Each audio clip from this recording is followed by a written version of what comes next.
Hi, welcome back to Christine's Home Affairs. Another quick project today, and it's also another book pouch, but this time it's one with a different orientation. So previously I've done them where they sit this way and you drop in your books from the top that way. We're actually going this way, and we've got a little flap on the side there as well. So it's a really simple one to make. I've made it big enough so that we can fit an iPad, and also big enough so that you can get a nice chunky book in there. So I've decided to go for box corners on this bag because of the thickness of the books that you might put inside. So you might want to pop a Bible in there, or just one of your favourite horror stories as well. So that's what we're doing today. Very simple. Let's get straight to it. All right, here's what we've got today. I have a piece of Velcro. For the flap of the book holder, we need a piece of fabric for the lining, a piece of fabric for the outer part of the flap, and some stabilizer. And then for the main part of the book pouch, we have this piece of upholstery fabric. You can use a quilting cotton if you like. I just really like book pouches with furnishing fabric. This has got some kind of fleecy lining bonded to the fabric, which gives it a little bit more thickness, so it makes the bag feel really padded. And normally I don't go and put fusible stabilizers on there, but I will in this case today, just to give it a little bit extra. So if you're using quilting cotton or even a duck or a drill, use a stabilizer with it. So we've got one piece of fabric for the outer part of the bag, piece of fabric for the lining, and then we have a piece of fabric for stabilizing the outer fabric.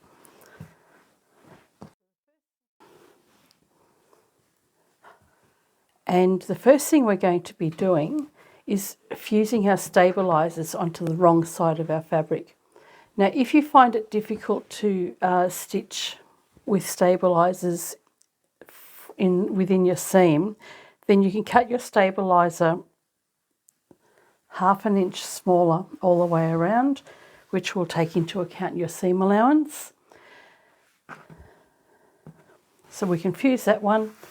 And I'm also going to fuse this stabilizer, but I'm going to fuse that onto the wrong side of my quilting cotton here. And the reason for that is that I'll be sticking Velcro onto the other side of this, and putting the stabilizer on here is actually going to give the Velcro something to hang on to when you're sewing or when you're pulling it open and closed all the time. So it'll add strength to that. So let's go and fuse that and this one. The product that I use as my stabilizer is called Parlan. It's a really lightweight fusible fleece. If you're in Australia, I do have it on my website. Otherwise, you can use Pallans or any other product that you can come across. It really doesn't matter what you use. I'll be right back. Before we start, I'm just going to show you that this is going to be the size of the bag when we're finished. And I'm making it big enough to fit my iPad or a tablet. And what I've got here on the side is an extra 1.5 inches overhang, because I'm going to make a box corner at the bottom here. And I just want to allow for the depth of the iPad, but I also want to allow for the depth of a book. So this one here, the book is just slightly narrower than the iPad. I've still got plenty of room on the side here, and this excess on the side here will take into account the box corners that I'm going to have at the bottom here. And there's plenty of room over here, so this will also allow for my boxing of the corners. So you can really make this any size you like. It just depends on the size of the book or tablet you might want to use it for. But I think this is a good all-round size. So my stabilizer is fixed to the outer fabric and also to my lining.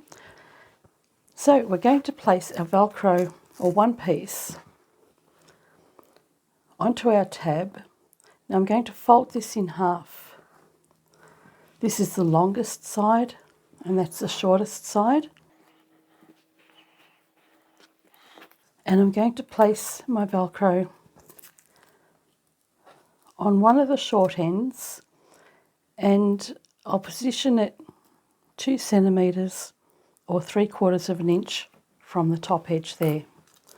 You can pin or clip it down. I've got a little bit of double-sided tape. I'm just going to secure that over the centre of my fabric. And for our outer fabric, we want to find the centre of that, and we'll also position the other side of the Velcro on the short end. So I'll pop a pin in the centre there, and I'll place this Velcro the same distance from the top. So that will be 2 centimetres or 3/4 of an inch. And we'll go and position that in place now.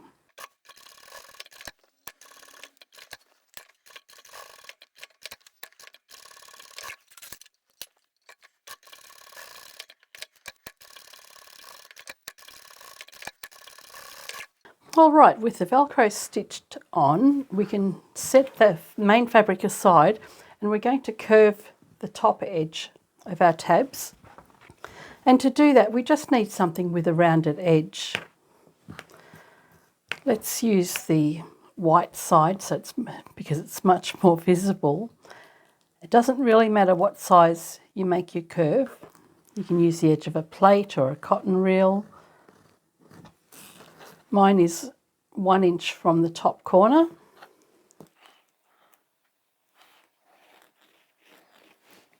And I'm using that marked line as my stitching guide. So when I'm sewing, I'll be sewing along the edge of the fabric here with my presser foot right along the edge, and it will continue along around the curve here. So we can bring these two pieces together.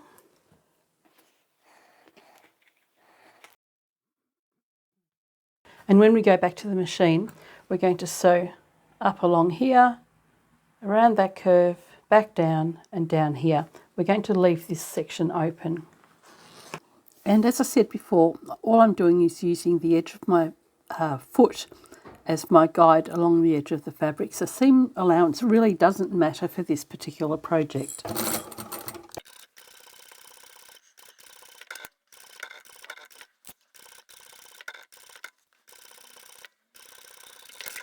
All right, that one's been sewn all the way around. All that's left to do here is just to trim it close to the edge and also around the curved edge. I'm just going to cut close to the curve rather than clipping into the curve. So normally I would clip into the curve just around the edges here to relax it. You can still do that. There's just not much of a seam allowance here to do that. And we can turn this the right way out, smooth it all out, and then we can take it back to the machine and top stitch it.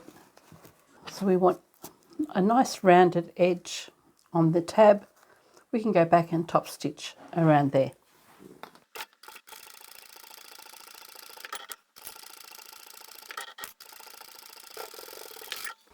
All right, that one is ready now. So what we can do is grab our outer fabric and we'll go to the end that doesn't have the Velcro on it. We want to find the centre and mark that with a pin, and we'll find the centre of our tab, and we're going to bring these two faces together and then place that directly over the top, lined up at the centre, and clip those edges together. Then we can grab our lining, place that directly over the top. You may notice these perforations along here. That's because I actually went and stitched the lining and the outer fabric together without putting the tab inside. So I had to go and unpick it all.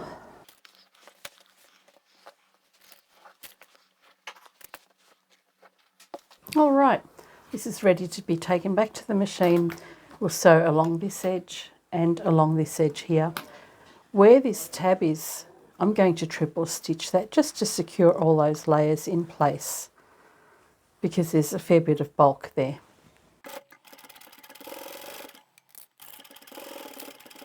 So this is where my tab is, or the flap.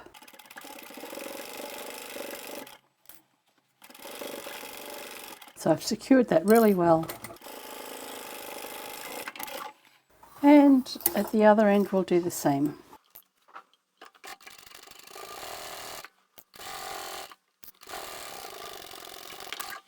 All right, now we can separate the lining from the outer fabric.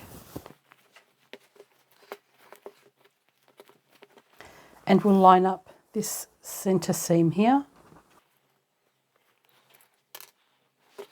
And on this side we'll do the same.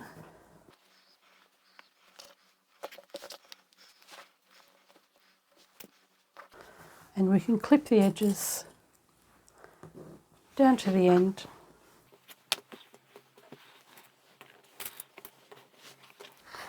And we'll do the same on the lining side. And on the lining side we're going to leave an opening on one side. So smooth that out. I'm going to leave an opening here, quite a large one. And we'll sew all the way down there. So we'll go all the way from there to there, from here to here with a back stitch and a back stitch there down. And we're going to be doing box corners for this bag, and it actually doesn't matter if you don't want to do them at all. You really don't need to. Some people ask me why I don't cut out my box corners now, and look, it really just depends on my mood at the time, but I actually find it easier to just sew my side seams, and then I've got a marker with my stitching line for measuring out my 1/4 inch or 1 inch box corner, rather than having to make an allowance on one side for my seam and not on the other side. So it makes things a little bit easier when you're working, when you need to work things out. I like my lazy methods. Let's go and sew this up. Back stitch here.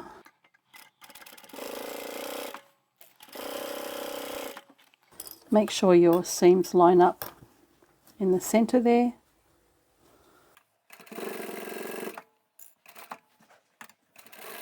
And I'll back stitch here, leave a large opening, and I'll come down the other end, making sure I've got at least a couple of inches from the bottom.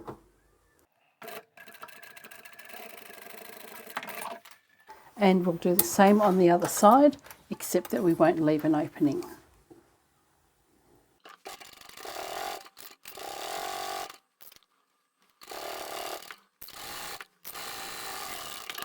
So the box corners that I'm going to mark on my fabric now are only going to be very small. And if you look at the thickness of the book here, this one is 3 centimetres or about 1 1/4 inches. I only need half of that distance for the box corner, because whatever I do on one side will be equal on the other side. Of course, you've got to take into account your seam allowance. So that would make it 1 1/2 centimetres, or say 5/8 of an inch. I'm going to make this 3/4 inch or 2 centimetres. And that will give plenty of room for the thickness of the book. And the measurement we're taking is from our stitching line, which is here, not from the outside edge. It would help if I had a pen that didn't keep running out of ink. And from the bottom edge, we're actually marking from the bottom edge, not anywhere else. So just a small box corner there.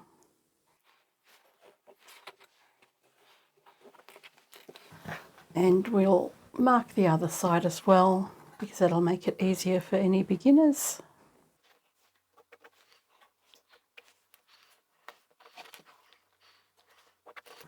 And at the other end we'll do the same. I'm just going to mark one side though. Did that the wrong way round.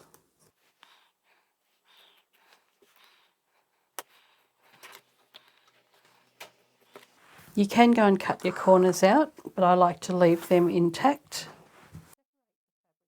Separate the lining fabric until you can find the point of the square that you've made, and then you'll have a straight line going across. Repeat for this side.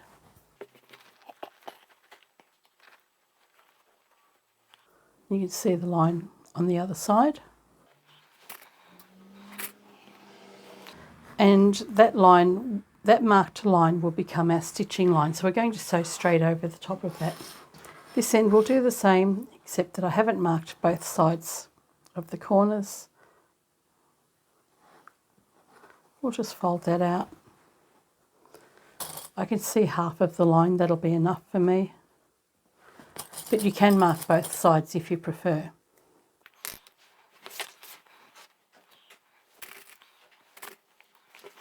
So now we can go and sew all 4 of these corners individually.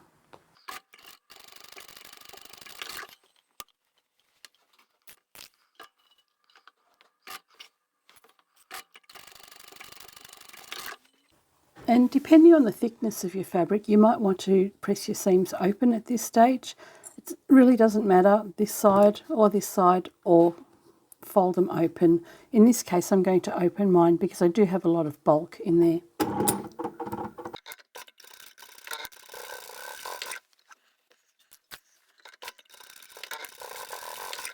Now at this point you can cut off these little ears and turn the bag the right way out, but what will happen, as it does with most of our bags, is that when you're putting things in and out, the lining has a tendency to come out with your book or your tablet. So what we're going to do is attach the lining to the outside of our bag so that when you do put things in and out, the lining's not going to come with you. So just push that in, grab this corner and bring that up to meet the other corner. So all we're doing is meeting up the side seams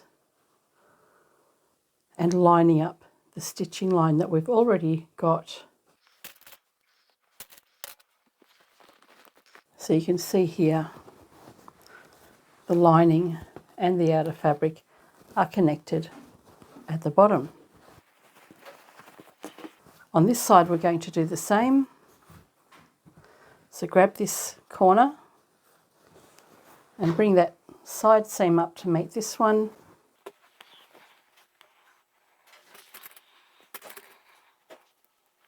And we'll sew over both of those corners again.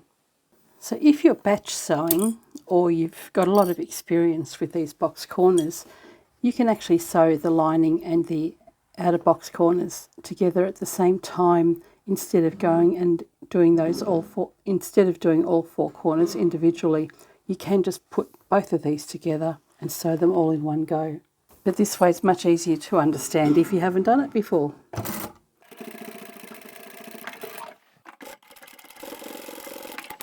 Okay, we can cut off these little ears now.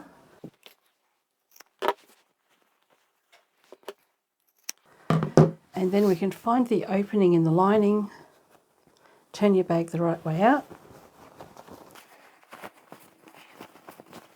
and keep the bag inside out at this point. And poke out your corners. And if you pull the lining away from the outer fabric that's on the inside there, you'll see that that's not going to come away. So that means any fabric that's on the inside can't come out with your book or your tablet. So with this inside out, we're going to close up the lining on the side just by pinching the edges together. And it's actually easier to do this if you keep your bag inside out.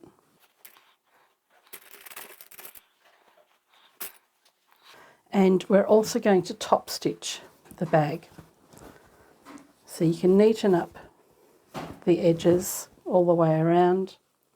have your lining sitting to the outside so that the outer fabric is kind of rolled up a little bit, just enough so that you don't see the lining when you're using the bag.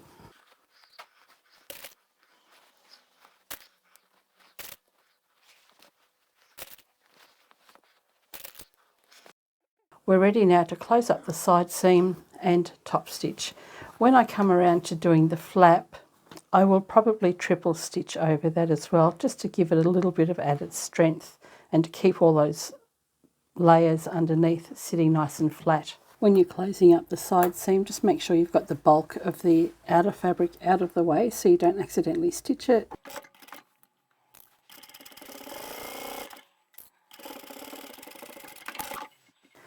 And now we can do the top stitching, and I'll increase the stitch length to 4 again.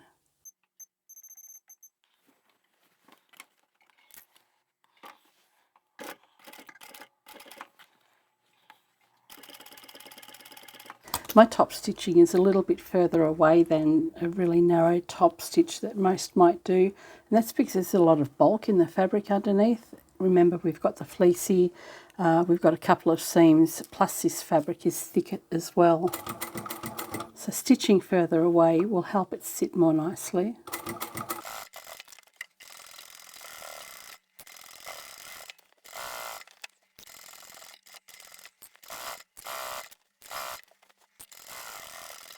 And our bag's finished.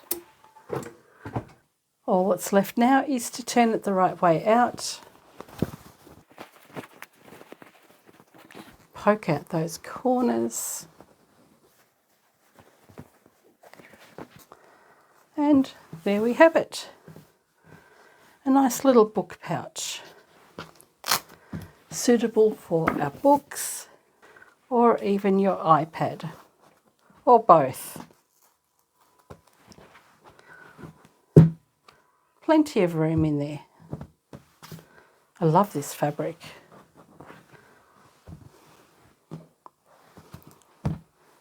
Now, it didn't occur to me until I'd finished this bag that we probably could have put some handles on here. There's enough width on the side that it would be easy enough just to put a couple of tabs with D-rings on there and just add a couple of handles. You guys know how to do that, so I'm going to leave that with you. But I think this has turned out quite all right the way it is. Just a nice simple book pouch. Easy enough to get your thick books in there. And of course, as I showed you earlier, it's just as easy to get your tablet in there, and plenty of room to hold a book in there as well. So you can take a book to the beach for yourself, a tablet for the kids. So yeah, turned out pretty good, I think. I will probably put this one in the shop for maybe $15 or $20. All the other book pouches that I have opened from the top, and they just have a little button with a corded string at the top, and they've been selling very well at $15 each. I'm not sure, should I make this 15 or 20? You guys let me know. I hope you've enjoyed this video, and I shall catch you next time. Bye for now.